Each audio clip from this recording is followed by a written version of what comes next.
সবার আগে বাংলাদেশ। আমরা সেরকম সিদ্ধান্তে অবশ্যই সাধুবাদ জানাই। প্রধানমন্ত্রীর দেশের স্বার্থ রক্ষার যে সিদ্ধান্ত নিচ্ছে সেই সিদ্ধান্তের প্রতি আমাদের অবশ্যই সমর্থন রয়েছে। সিদ্ধান্ত নেবে, সিদ্ধান্তটা যদি পজিটিভ হয় সেই পজিটিভের প্রতি আমাদের অবশ্যই সমর্থন থাকবে। সবার আগে বাংলাদেশ, বাংলাদেশটা সুন্দর চলুক, ভালো চলুক, সেটা প্রধানমন্ত্রী, মাননীয় প্রধানমন্ত্রী তারেক রহমান যেমন চায় আমরাও সেটা চাই। উনি দেশের সাথে, তেল সেক্টরের সাথে যে সিদ্ধান্ত নিচ্ছে সেটা অবশ্যই প্রশংসনীয় এবং সেই সিদ্ধান্তের প্রতি তো আমাদের, ভালো সিদ্ধান্তের প্রতি তো আমাদের অবশ্যই সমর্থন থাকবে।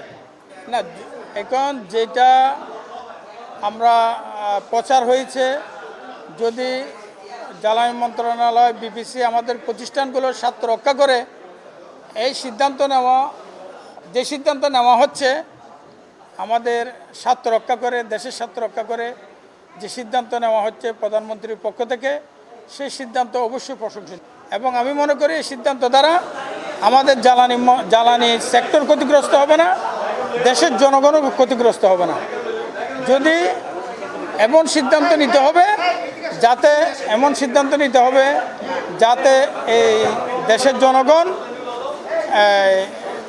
আমরা ক্ষতিগ্রস্ত না হই এবং এই সেক্টরটা যাতে আমরা ক্ষতিগ্রস্ত না হই, সরকারি সেক্টর যাতে কোনো অবস্থাতে সেক্টর আমরা ক্ষতিগ্রস্ত না হই। আমরা সেরকম সিদ্ধান্তে অবশ্যই সাধুবাদ জানাই। প্রধানমন্ত্রীর দেশের স্বার্থ রক্ষার যে সিদ্ধান্ত নিচ্ছে সেই সিদ্ধান্তের প্রতি আমাদের অবশ্যই সমর্থন রয়েছে।